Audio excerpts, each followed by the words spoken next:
Stardew Valley, the cozy little farming game where players and characters alike go to escape the drone of corporate life and start a peaceful, simple existence on a farm, where the average corporate slave inherits land, because let's be honest, that's the only way any of us are getting property these days, and finally gets to rest. They can live off the land, plant a few parsnips, touch grass, and finally heal. That's the dream, right? That's what we all say we want. And yet, Stardew Valley players are hypocrites, liars, burnt out cogs in the great economic machine who cannot even relax in a pixelated fantasy. Welcome to the unnecessary over-analysis of the average Stardew Valley player. Stardew Valley starts out as a game escaping corporate life, but quickly turns into a self-reflection that reveals how deeply players have actually absorbed it. Even in a world with no bosses, no rent, and really no pressure, you rebuild the grind from scratch. The game offers a slower, kinder world, and you immediately turn it back into a job with your broken little hamster wheel brain. Let's start with something simple. Fishing. Relaxing, right? Wrong. You're standing in the rain at 6:10 a.m. because you know catfish spawn in these conditions. You're not enjoying the ambiance. You're calculating drop rates.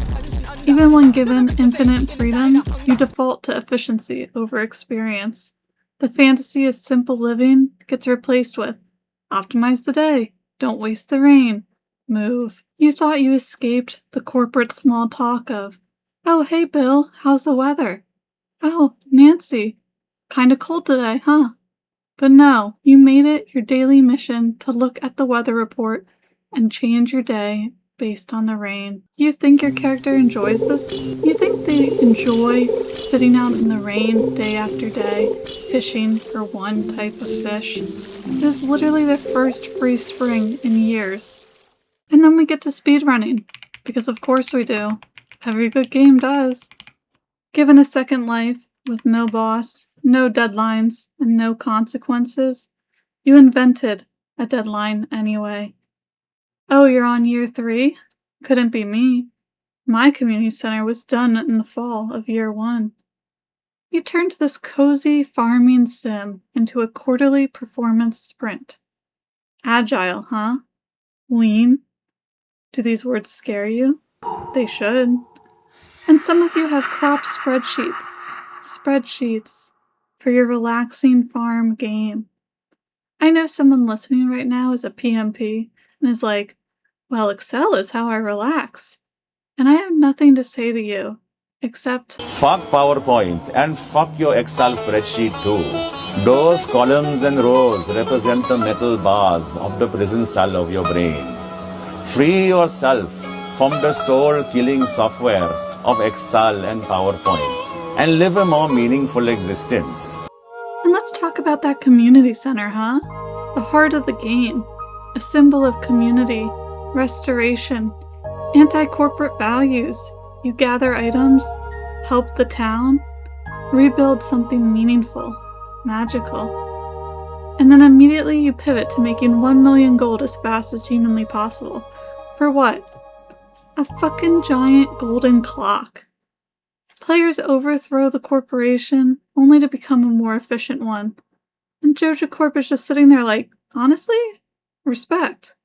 Now, let's talk about passing out. In Stardew Valley, if you stay up too late, your character collapses.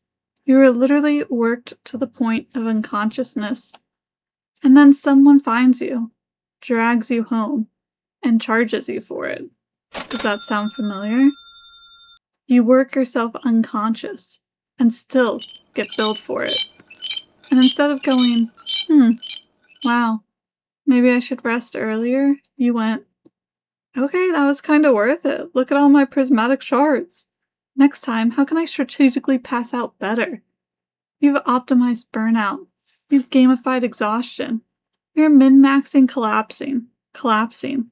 You're literally Amazon.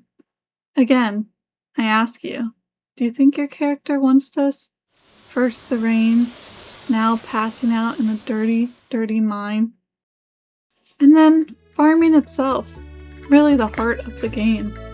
You're given this beautiful plot of land, a chance to grow anything and everything, create biodiversity, a thriving ecosystem, a cute little cottagecore dream.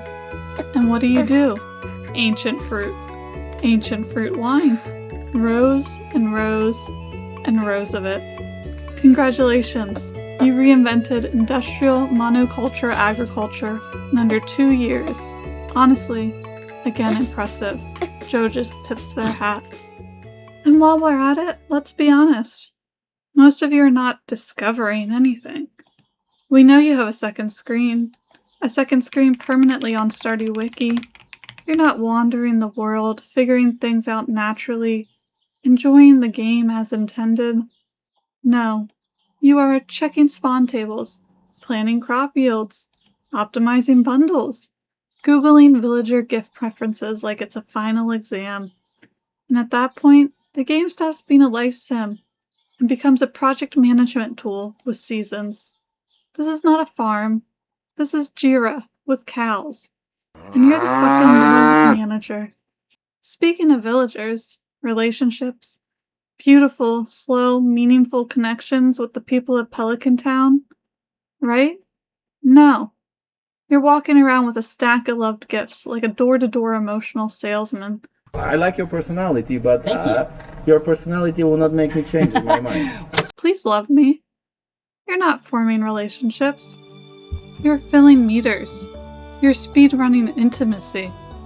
And the wild part is, these aren't just random NPCs with no depth. These are characters with actual problems. Shane, with his alcoholism and depression. Kent, PTSD after war. Pam, loneliness. And Clint, insecurity, although completely deserved and he's a creep. This town is full of people trying badly to hold it together. And instead of meeting them where they are, listening to their stories, you optimize them, and I know you skip those cutscenes 90% of the time. Now let's talk about hours played, because this is where it gets a bit uncomfortable for a lot of you. Stardew Valley is not a quick escape. People put in 100, 200, 500 hours. Go ahead and check your logs. In this game about slowing down, about relaxing, about taking your time, you're trapped in the endless loop of, just one more day. I'll stop after this harvest. I'll stop after this season. I just want to get this next upgrade. That is not relaxation. That is your regular life, just with better music. And just when you think you're free, guess who shows up? Grandpa, from beyond the grave, to evaluate your performance. This sweet, wholesome interaction is actually a delayed performance review. That's right. Except you don't even get a chance for raise. It's based instead on your wealth, your progress, your achievements. Even in your escape fantasy, you still get judged. You did well, but you could have done better. The system never left. You just internalized it. Oh, and don't even get me started on Ginger Island. One farm wasn't enough for you? You escaped society and then expanded operations overseas? You found a great vacation spot. And what did you do? You built an empire. Wow, does that not sound familiar? You didn't leave capitalism. You scaled it. More than Joja ever could. You colonized a tropical island because your first farm wasn't efficient enough. You're a freak. So what's the point of all this? Is Stardew Valley lying to you? Is it secretly a capitalistic simulator in disguise? Not really, but who's to say? The game does offer a slower, kinder world where normal townsfolk lead normal lives. It gives you the tools to relax, to take your time, to just exist. But you don't. Not because you don't want to, but because you can't. Because somewhere along the way, you learned that if you're not being productive, you're wasting your time. So even in a world with no pressure, you create it. Even in a game about peace, you invent stress. Even in a digital escape, You rebuild the system that burnt you out in the first place. And I know all of this because I see you. I understand you.